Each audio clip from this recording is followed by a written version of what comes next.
두아디라 교회인데요. 목사님 한 번 더 그 지도, 일곱 교회 지도 우리 일곱 교회 마칠 때까지는 그거 펴놓고 합시다. 어디에 있는가 이제 우리 이렇게 보니까요. 자, 첫 번째가 에베소부터 시작합니다. 그죠? 에베소, 서머나, 버가모, 이제 네 번째 두아디라 교회입니다.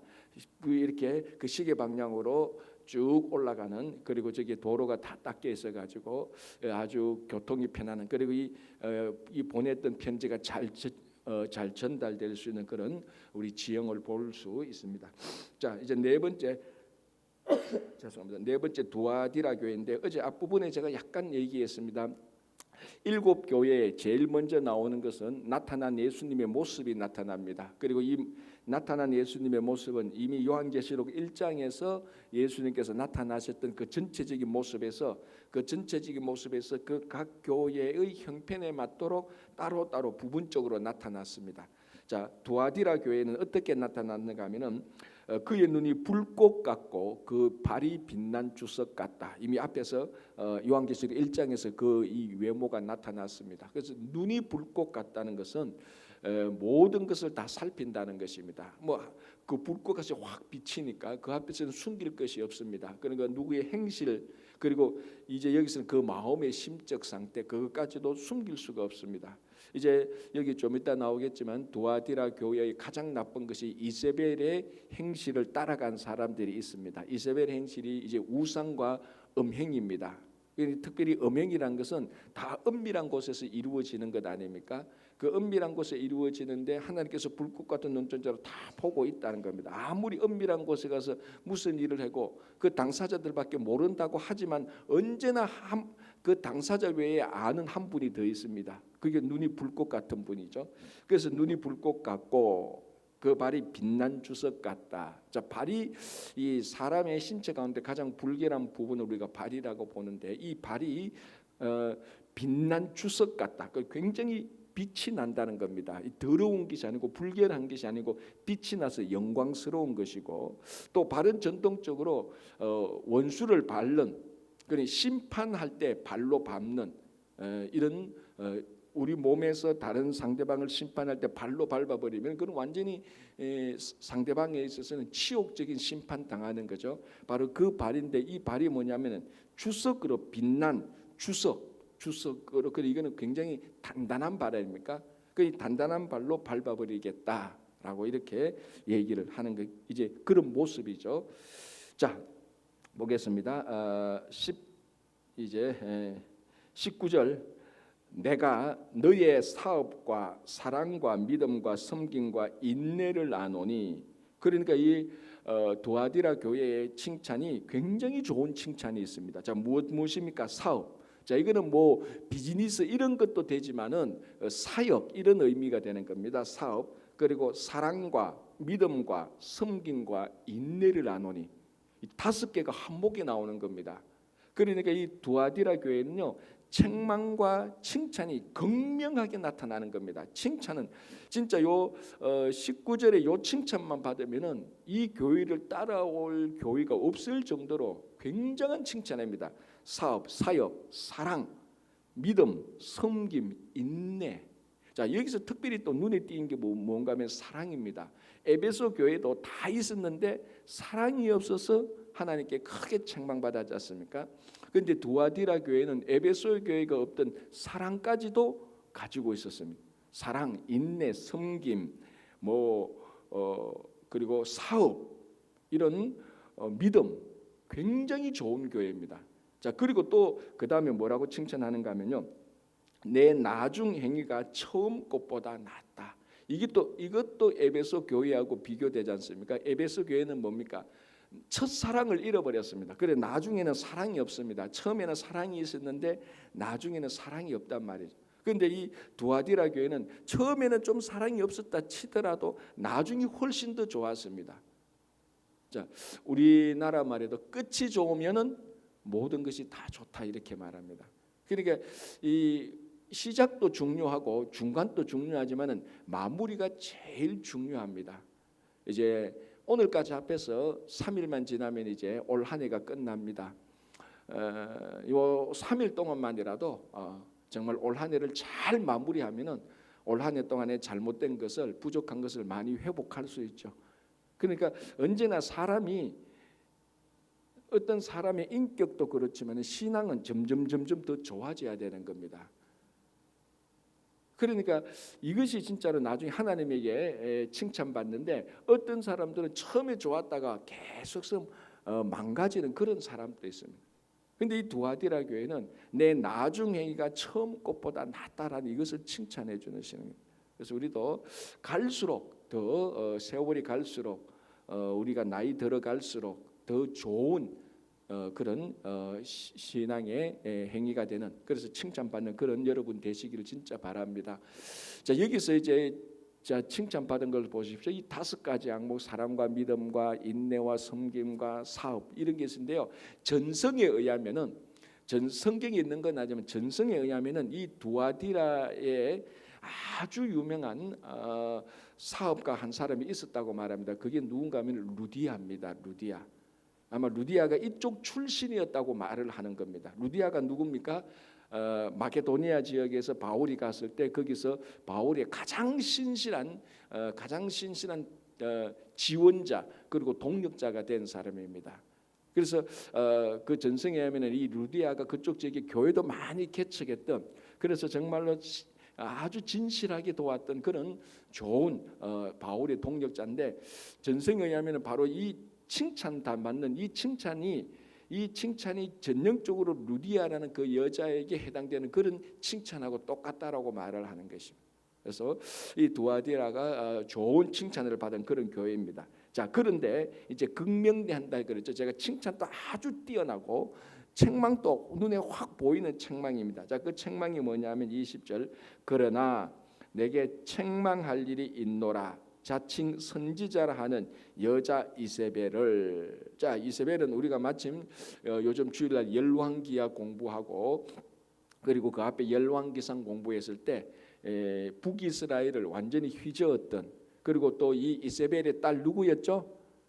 아달랴가 남유다까지 내려와서 왕비가 되는 것뿐만 아니라 나중에 자기가 왕이 되고 여왕이 되는, 그러니까 또 비참하게 죽는 그런 것들을 우리가 몇 주 전에 살펴봤습니다. 바로 그 여자가 이 여자입니다. 그런데 이제 물론 여기 이세벨이라고 해서 이세벨이 환생한 건 절대로 아닙니다. 그 이세벨의 그 행위를 그대로 본받는 그런 이제 무리들이 일부 있었다는 겁니다. 그러면 이세벨의 행위를 본받는데 이세벨의 어떤 행위인가 딱 2가지를 말합니다. 우상 숭배와 행음한다라고 이렇게 얘기를 합니다. 자, 20절 볼게요. 그러나 내게 책망할 일이 있노라. 자칭 선지자라는 여자 이세벨을 너가 용납함이니 그가 내 종들을 가르쳐 꾀어 행음하게 하고 우상의 제물을 먹게 하는도다라고 되어 있습니다. 그러니까 이 이세벨의 악한 행위를 뭐라고 딱 규정하는가 하면은 이스라엘 백성들을 횡음하게 했고 우상 숭배를 하게 했다면, 자, 이거 어디서 들어본 것 같지 않아요? 우리 앞에서 바로 버가모 교회에서 있었던 니골라당 행위의 원조가 되는 발람의 행위하고 사실은 같은 거예요. 본질은 같은 겁니다. 출애굽할 때 이스라엘 백성들을 그 민수기 보면 광야에서 이 발람의 꾀로 인하여서 이스라엘 백성들을 우상 숭배하고 행음하게 하는 그 모압 여인들과 그 결혼하게 해서 모압 여인들에게 동화시켜 버리는, 그리고 우상 섬기고 행음하게 하는 그게 발람의 꾀였고, 그 발람의 그런 행위를 이어받은 게 버가모 교회에서는 니골라당의 교훈을 따라갔었습니다. 그래서 에베소 교회는 니골라당의 행위를 딱 분별하고 미워하고 쫓아내 버렸습니다. 자, 그런데 이게 두아디라 교회는 이런 행동들이 어떻게 나타나는가? 본질은 같습니다. 본질은 같은데 이게 이세벨의 행위로 나타나는 것입니다. 자, 이렇게 보면은 저 지역에 우리가 지도로 본데 저쪽 지역에 소아시아 저쪽 그 지중해에 접해 있는 저 지역에 있는 저 7교회가 속한 저 도시에서 무슨 말을 알겠어요? 편만하게, 그 도시에 편만하게 우상 숭배와 행음이 많이 일상적으로 번져 있었다는 것을 우리가 알 수 있습니다. 우상 숭배는 당연합니다. 왜냐하면 어제도 말씀드린 것처럼 버가모도 그렇고 서머나도 그렇고 대표적으로 황제를 숭배하는 황제 신전이 있었고요. 또 그리스 로마의 이런 신들을 섬기는 뭐 의학의 신, 제우스, 아폴로 이런 섬기는 신전들이 다 있었습니다. 그러니까 우상 숭배라는 것은 지극히 당연한 거고요. 그리고 이제 그 지역마다 무슨 차이가 있는가 하면 바로 이 음행하는 이런 일들이 나타났다는 것을 우리들에게 보여주고 있습니다. 이게 버가모에서는 니골라 당이었고 그리고 두아디라에서는 이세벨의 행위였습니다. 그런데 이 버가모도 이 니골라 당의 행위를 일부 사람들이 거기에 빠져버렸고 이 두아디라도 일부 사람이 이세벨의 행위를 본받아 버렸습니다. 그래서 그것이 지금 책망하고 있는 겁니다. 자, 그 다음에 한번 보시기 바랍니다. 21절 또 내가 그에게 회개할 기회를 주었으되 자기의 음행을 회개하고자 아니하는도다. 이게 왜 문제가 안 되는가 하면 회개할 기회를 주셨다라고 말을 하는 겁니다. 어떤 방식을 통하였는지 이 이세벨의 행위 즉 음행과 그리고 우상 숭배가 잘못됐다는 것을 하나님께서 알게 하도록 하나님께서 하셨다는 겁니다. 그럼에도 불구하고 회개하지 않은 겁니다. 자, 그러면 왜 우리가 이렇게 생각할 수 있습니다. 아니 기회를 주셨는데도 왜 회개하지 않았을까? 왜 우상 숭배에서 떠나지 못하고 행음에서 떠나지 못했을까? 우리가 여러 가지로 분석할 수 있지만은 저 7교회에 있는 저 도시를 볼 때 저것이 너무나 일상적이었습니다. 너무나 다반사였습니다. 만약에 내 혼자 나쁜 일을 하다가 들켰으면 굉장히 회개할 수 있죠. 왜 다른 사람은 그렇게 안 하니까. 그런데 다른 사람들이 다 그렇게 하는데도 다 그렇게 하고 자기도 그렇게 했는데 야 너는 왜 그렇게 하니? 라고 말하면 우리가 뭐라고 말하는 거예요? 왜 내만 그래? 다른 사람들 다 그렇게 해요. 이 말 속에 나는 별로 죄가 없다. 다른 사람들하고 똑같다라는 그런 인식이 있는 겁니다. 그런 뭐냐면은 그 도시에 자 우리가 소돔 고모라도 똑같습니다. 소돔 고모라도 똑같이 그 도시에 그 죄가 만연해 있으면은 나 하나가 짓는 죄가 나 한 사람의 죄가 죄인 줄 모르는 겁니다. 그게 그냥 일상이에요. 일상. 그래서 어떤 한 도시나 어떤 한 교회의 그 신앙적인 분위기 그게 굉장히 중요한 겁니다. 그래서 좋은 리더는요. 그 어떤 공동체 자기가 맡고 있는 공동체를 굉장히 좋게 만들어 가도록 그 분위기를 만드는 게 그 좋은 분위기를 만들어 가는 게 굉장히 좋은 리더예요. 좋은 리더는 뭐냐면 자기가 사람들 앞에서 드러내놓고 내가 여기 있다 자기 존재를 드러내는 게 좋은 리더가 아니고 좋은 리더는 그 공동체를 잘 분위기가 좋도록 만들어 가는 겁니다.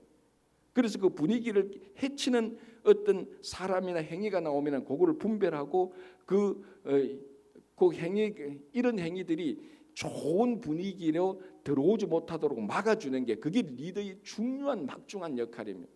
자, 뭐냐면은 두아디라 같은 경우에는 버가모 같은 경우에는 전체적인 분위기가 뭔가 하면 우상 숭배하고 행음하는 게 일상적이에요.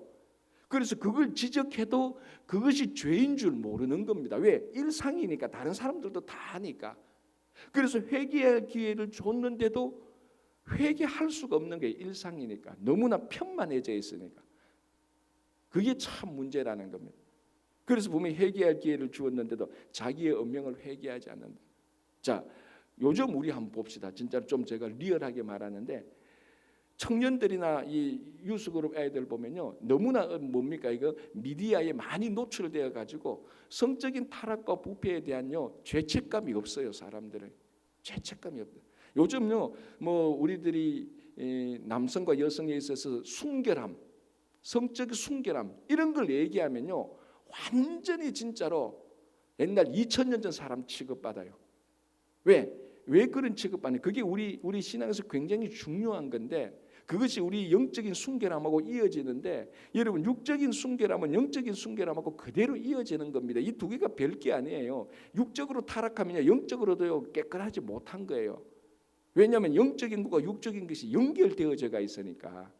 그런데 원체 요즘 시대가 미디어가 발전하고 뭐 아무 때나 자기가 원하는 것을 다 볼 수 있습니다. 셀폰으로 다 볼 수 있어요. 너무나 이런 시대가 되었기 때문에 이게 편만해지기 때문에 청년들이나 유스그룹 아이들 할 때 여러분들 권사님들 장로님들 여러분들이 청년 때 배웠던 그 교훈요 그대로 얘기했다가요 큰일 나요. 너무나 시대가 달라졌으니까. 그런데 가만히 보면은 정말 성적인 순결함을 가지는 것이 우리 영적인 순결함을 가지는 거하고 일치하거든요. 그걸 얘기하면요 듣는 사람들이 거의 없는 시대가 되어졌어요. 되어버렸단 말이죠. 왜? 일상적으로 너무나 편만하게 번져져가 있습니다. 이게 죄가 죄인 줄 모르는 시대가 됐습니다. 이게 제일 큰 문제입니다. 사탄이 우리들에게 우리 교회 공동체와 이 세상에 노리는 가장 무시무시한 게 뭔 줄 압니까? 죄가 죄인 줄 모르도록 하는 겁니다. 죄가 죄라고 말하는 사람이 오히려 정죄받는 그런 시대가 되어버린 겁니다. 이 요한계시록 전체의 가장 중요한 주제가 바로 이겁니다. 그게 뭐냐? 자연스럽게 세상과 죄에 동화되도록 만드는 겁니다. 자연스럽게 동화되는. 그걸 하나님께서 밤모섬에 유배되어 있는 사도 요한의 성령의 계시를 통해서 일깨워서 지금 7교회와 로마 제국이 다스리고 일상적인데 너무나 편만하게 동화된 그것이 잘못됐다는 것을 깨우치고 그것을 조심하라. 그게 얼마나 악한 것인가를 보여주는 게 요한계시록에 나타나는 악한 용들의 모습이고 거대한 짐승들의 모습이에요. 제가 늘 말씀드리지 않습니까? 사탄이 뿔 달고 입에 피 흘리고 오면요, 우리는 겁낼 것 하나도 없어요. 왜냐하면 그건 사탄인 줄 아니까. 우리는 금방 분별해버리니까. 금방 분별하니까 우리는 대적을 하거나 아예 그 자리를 가지 않는 거죠.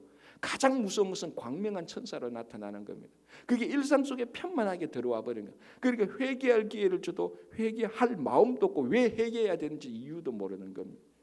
그러니까 일상 속에 죄가 편만하게 들어가서 거기에 성도들이 크리스찬들이 동화되어 버리면요, 그거는 돌아올 길이 없습니다.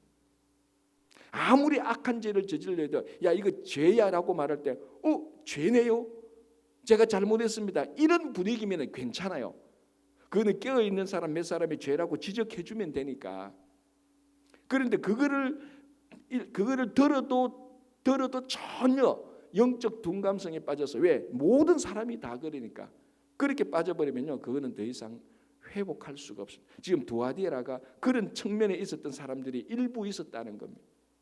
그래서 회개할 기회를 줬는데 자기의 음행을 회개하고자 아니하는도다라고.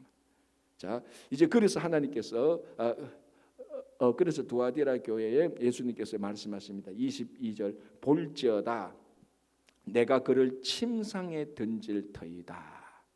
자, 침상이 뭐냐면은 음행의 장소라는 상징적인 의미가 있죠. 그리고 우리 구약 시대에 보면은 침상은 심판의 자리입니다. 병들어서 노환이 되어서 아파서 침상에 누우면요, 그것을 회복되지 못하는 그런 의미가 있습니다. 근데 회개할 기회를 줬는데 회개하지 않는다. 음행의 장소인 침상에 던져버리고 거기서 죽게 하겠다. 이런 의미가 있는 겁니다. 자, 보십시오. 볼지어다 내가 그를 침상에 던질 터이요 또 그와 더불어 간음하는 자들도 만일 그의 행위를 회개하지 않으면 큰 환난 가운데 던지고 또 내가 사망으로 그의 자녀를 죽이리니 모든 교회가 나는 사람의 뜻과 마음을 살피는 자인 줄 알리라. 자, 그럼 이렇게 말할 수 있죠. 내가 뭘 잘못했어요, 하나님? 내가 행함한 거 아니에요. 그런데 아무도 모를 줄 알고 그렇게 얘기하는 거예요. 그런데 하나님이 말합니다. 나는 불꽃 같은 눈동자로 너희들을 살피는 자다, 이 말이. 그래서 불꽃 같은 눈동자로 예수님께서 두아디라 교회에 나타난 겁니다. 숨길 수 없도록. 자, 그래서 여기서 말합니다. 모든 교회가 나는 사람의 뜻과 마음을 살피는 자다. 그 앞에서 속일 수가 없는 것입니다. 그렇죠? 내가 자 23절 끝부분에 내가 너희 각 사람의 행위대로 갚아 주리라라고. 그 행위를 숨길 수가 없으니까 그 행위대로 갚아 주리라라고 얘기를 합니다. 자, 그리고 그 다음에 보십시오. 또 좋은 이제 권면이 나옵니다. 그러니까 앞에는 이제 부정적인 심판이었고 24절 이렇게 되어 있습니다. 두아디아 24절 두아디라에 남아 있어 이 교훈을 받지 아니하고 무슨 교훈? 이세벨의 교훈을 받지 않고. 그러니까 두아디라 교회의 모든 교인들이 다 그랬다는 게 아니라 일부 사람들이 그랬다는 겁니다. 이 일부 사람들에 대한 무슨 심판을 말하고 그럼에도 불구하고 이세벨의 음행과 이세벨의 우상 숭배의 그런 교훈을 받지 않고, 그죠? 두아디라에 남아 있어 이 교훈을 받지 않고 소위 사탄의 깊은 것을 알지 못하는 너희. 자, 사탄의 깊은 것을 알지 못한다는 말은 사탄의 깊은 것이 무엇이요? 나는 모르겠어. 이런 지식적으로 알지 못하는 그런 의미가 아니고 사탄의 깊은 곳에 빠져들지 않는 사람, 이런 의미입니다. 이 자칫하면은 우리가 지식적으로 사탄의 깊은 것을 모르는 사람, 그런 의미가 아니고 사탄의 깊은 곳에 연루되지 않는 사람. 왜? 이세벨의 그 교훈을 받지 않고, 이세벨의 그런 우상 숭배와 음행의 교훈을 받지 않고 사탄의 깊은 곳에 연루되지 않는 사람, 좋은 사람들이죠. 칭찬받을 만한 사람이죠. 이 사람들에게 좋은 권면을 해줍니다. 너희에게 말하노니 다른 짐으로 너희에게 지울 것은 없노라라고 말. 다른 짐을 더 이상 지우지 않겠다는, 지금까지 잘했다는 거다. 뭘 잘했습니까? 자, 앞에 19절, 너의 사업과 사랑과 믿음과 섬김과 인내를 안다라고. 자, 이걸 여기에 있던 사람들은 여기에 있었던 사람들은 이세벨에게 빠져들지 않죠. 자, 어떻게 보면은 요 사업을 여기에 잘했던 관여된 사람이 전성에 의하면 누구라고요? 루디아였죠. 루디아. 근데 이게 좀 우리가 좀 뭐라 그러면 이 두아딜에 나타난 이 상황을 좀 약간 어떻게 드라마틱하게 보면은 지금 두 부류의 사람들이 있습니다. 누구의 사람들입니까? 루디아를 따라가는 사람. 그리고 또 어떤 사람? 이세벨을 따라가는 사람. 그 이세벨을 따라가는 사람, 우상 숭배와 음행이 있고, 루디아를 따라가는 사람은 5가지 사업과 사역과 사랑과 믿음과 섬김과 인내가 있는 사람. 그래서 제가 이 본문을 가만히 보면서 이 두아디라는 두 여인이 지금 좌지우지하는구나. 루디아 아니면은 이세벨인 거예요. 그래서 루디아에 있는 사람들에게, 그 루디아 쪽에 있는 사람들은 너희들 지금 잘하고 있다. 더 잘할 것도 없다. 이것만 계속하라는 겁니다. 자, 여기 다 있지 않습니까? 사역과 사랑과 믿음과 섬김과 인내가 있습니다. 에베소에 없는 사랑까지도 있는 거예요. 에베소에 없는 사랑까지도. 이걸 주님께서 칭찬하셨단 말이에요. 그리고 나중 행위가 처음보다 더 좋다. 이 칭찬했다. 그런데 너희들이 이세벨을 따라가지 않는 이 사람들에게 더 이상 뭐 더 잘 안 해도 된다. 이것만 계속 잘 지켜도 된다는 거. 그래서 더 짐을 지우지 않는다. 25절, 다만 너희에게 있는 것을 내가 올 때까지 굳게 잡아라. 이게 중요한 겁니다. 언제까지? 내가 올 때까지. 예수님께서 다시 오실 때까지. 자, 우리 여기 서문화 교회도 얘기하지 않습니까? 서문화 교회도 예수님께서 뭐라고 권면하십니까? 너가 죽도록 충성하라. 자, 여기서 제가 강조하는 것은 올 때까지, 주님이 오실 때까지, 그리고 죽을 때까지. 뭐가 강조됩니까? 끝까지. 주님께서 오실 때까지. 한 번, 두 번 하고 끝내는 게 아니고 주님께서 오실 때까지.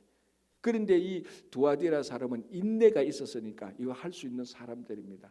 섬김과 인내가 있었으니까 끝까지, 주님께서 오실 때까지, 그리고 죽을 때까지 죽도록 충성. 이걸 지금 권면하는. 그래서 더 이상의 뭐 다른 짐을 지우지 않게 이것만 잘해도 된다라고 이 두아디라 교회인들에게 아주 좋은 칭찬의 권면을 해주고 있는 것입니다. 자, 26절 보겠습니다. 이기는 자에 대한 또 약속이죠. 이기는 자와 끝까지 내 일을 지키는 그에게는 만국을 다스리는 권세를 주리라. 그가 철장을 가지고 그들을 다스려 질그릇 깨트리는 것과 같이 하리라. 자, 철장, 이게 이제 심판의 도구 아닙니까? 이거 가지고 악한 사탄을 다 물리칩니다. 이 철장을 가진 이 권세를 주겠다. 그래서 사실은요, 우리 성도들에게는 하나님께 주신 권세가 있습니다. 이게 신앙의 권위라는 거죠.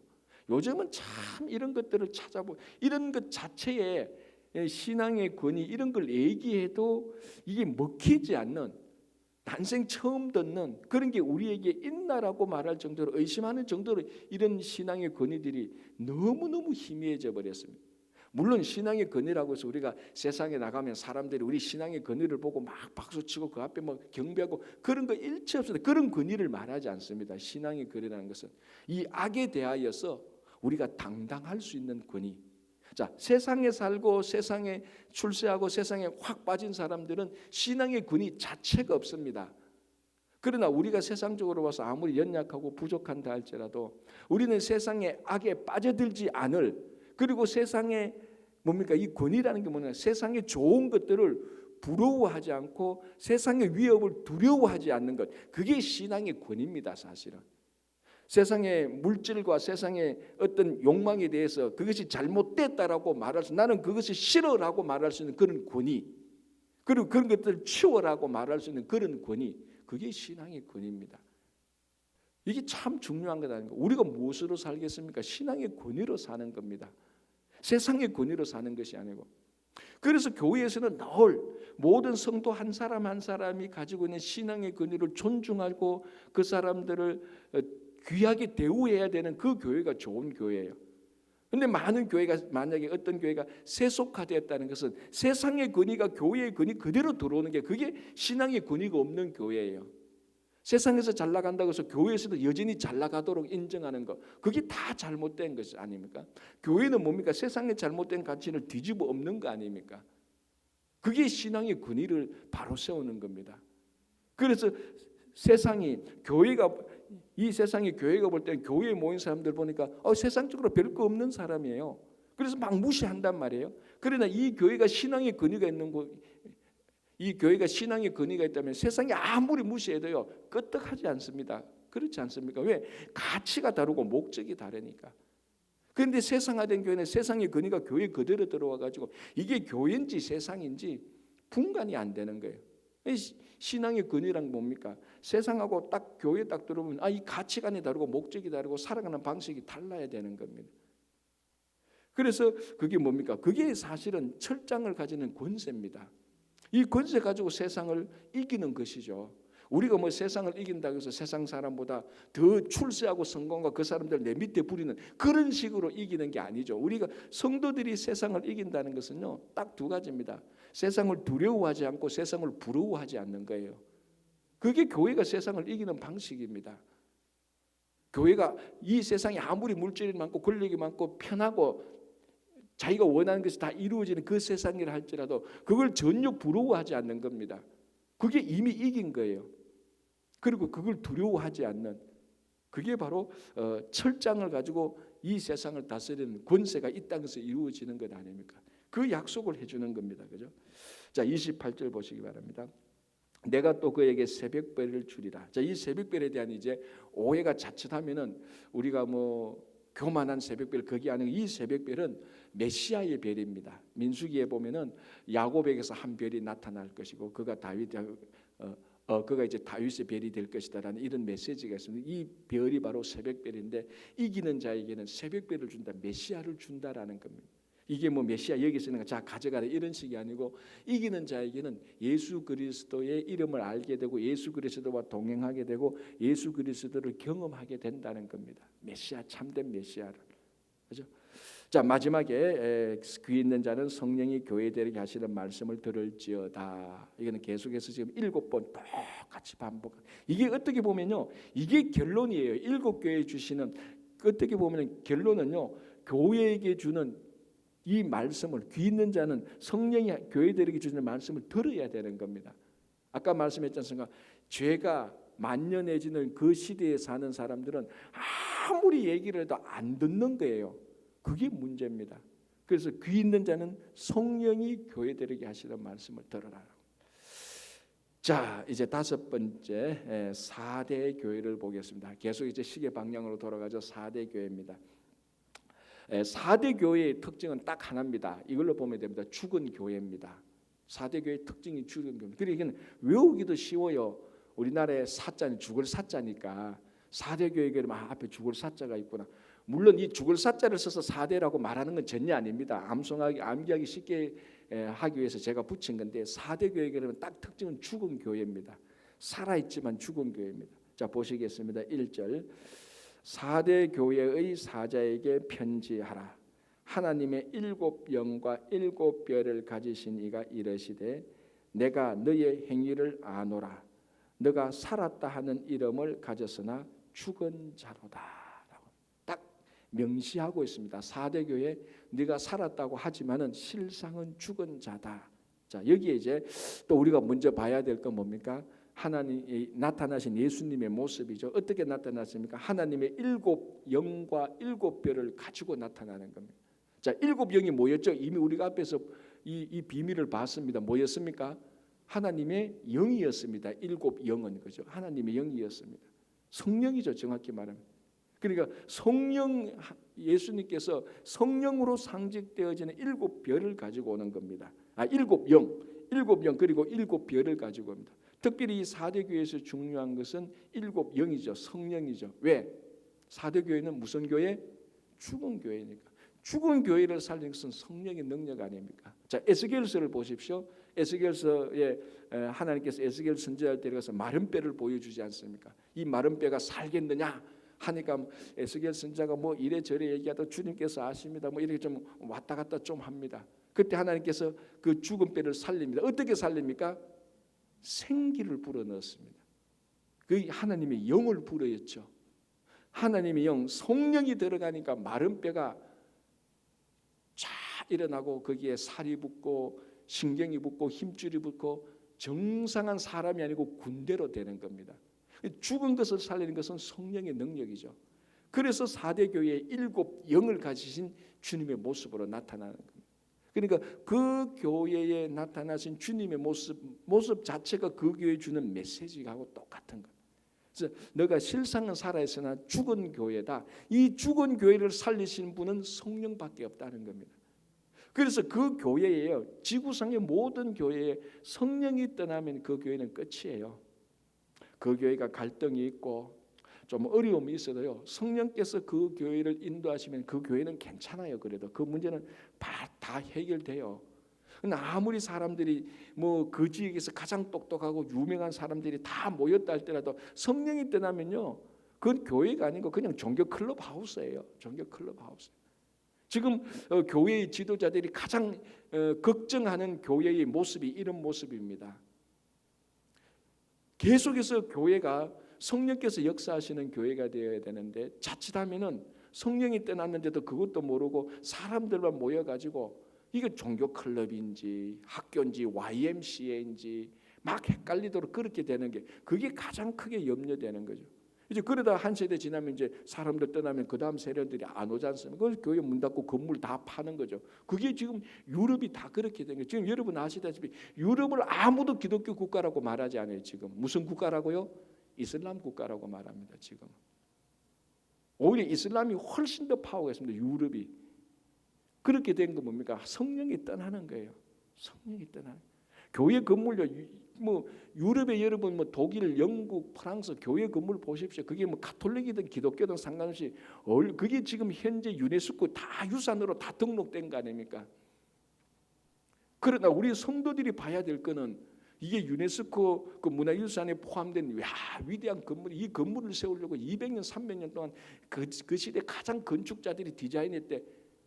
그거는 우리 성도들이 보는 관점이 아니에요. 이 건물에 여전히 성령이 있느냐 없느냐 그걸 보는 것 아닙니까? 그런데 그런 교회 다 떠나면 그 세상 건물하고 똑같죠. 그래서 이 4대 교회에 나타난 주님의 모습은 오늘날 정말 우리가 반드시 보고 영접해야 될 7영을 가진 성령이 있는 그런 교회가 되어야 되는 겁니다. 여러분 다시 말씀드리면 성령 떠나면 교회는 아무것도 아니에요.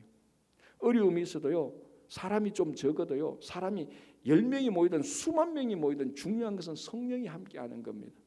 그래서 성령을 가지고 말합니다. 내가 살았다는 이름은 가졌으나 죽은 자로다. 나는 크리스찬이라는 이름을 가졌으나 하나님이 보실 때는 너 크리스찬이고 죽은 크리스찬이고 말하는 거하고 똑같지 않습니까? 이 4대 교회 주는 우리가 칭찬은 더 잘해야 되고 모두 7개에 주는 칭찬은 보고 우리가 더 잘해야 되고 책망을 받을 때는 우리가 부족한 거구나 회개하고 그거를 또다시 바꿀 수 있는 변화할 수 있는 그런 성도들이 되어야 되는 것입니다. 자, 왜 이게 이렇게 나오는가 하면요, 하나만 하고 마칠게요. 4대 교회는요, 그 중간에 팩톨로스라고 하는 큰 강이 흐르고 있어요. 근데 이 강에서 사금이 나는 거예요. 금이 나는 강이에요. 금강, 진짜 금광이 아니고 금강이에요. 탄광이 아니고 금이 나는 강이었다는 거예요. 그래서 사람들이 모일 수밖에 없죠. 그리고 이 강이 있고 금이 나는 강이니까 일거양득이잖아요. 금도 좋고 강이 흐르니까 농사도 잘 되고 목축도 잘 되는 건데, 자 보십시오. 저기 4대 교회도 교통 중심지예요. 그러니까 농사 잘 되고 목축 잘 되고 금이 나면은 사람들이 모여들죠. 교통 좋으니까. 그럼 무역이 번성하는 거예요. 부자예요. 가면 막 다이나믹한 거예요. 사람들이 무역하러 오고 금 막 어떤 교제가 이루어지고 막 풍성하고. 다이나믹한 게 활기찬 도시예요. 사실은 아마 이 7교회 가운데 가장 활기찬 도시를 골라라면 4대 교회일 수도 있을 겁니다. 실상은 가장 활기찬 교회고 살았다 하는 이름을 가졌으나 하나님께서 보실 때 실상은 죽은 자라는 겁니다. 참 아이러니하죠, 그죠? 가장 막 다이나믹하고 막 사람들이 몇만 명 모이고 막 행사도 많은데 성령이 없는 교회는 하나님께서 보실 때는 죽은 교회라고 이렇게 얘기하고 있는 거예요. 자, 내일부터 그래서 이 죽은 교회에게 어떤 메시지를 주시는가 우리가 다시 한번 보도록 하겠습니다. 우리가 계속 7교회를 보면서 우리가 한 사람 한 사람이 정말 더 좋은 교회, 더 하나님께서 칭찬받는 교회와 성도들이 되시기를 바랍니다. 기도하겠습니다. 하나님 아버지 감사합니다. 7교회에 주신 메시지를 우리 교회와 성도들이 듣습니다. 우리들에게 잘못한 것이 있다면 깨우쳐 알게 해주시고, 그리고 잘한 것이 있다면 계속해서 끝까지 죽도록 충성하고 주님 오실 때까지 붙들고 나갈 수 있도록 도와주시옵소서. 이제 올 한 해도 오늘까지 포함해서 3일밖에 남지 않았습니다. 아버지는 처음보다 나중이 좋은 교회처럼, 두아디아라 교회처럼 비록 3일밖에 남지 않았지만 처음보다 더 좋은 3일이 될 수 있도록 주님 역사하여 주시옵소서. 우리 가운데 몸이 연약하고 또 병상에 있는 환우들이 있습니다. 주님께서 그들을 치유의 강선으로 속히 회복시켜 주시고 낫게 하여 주시옵소서.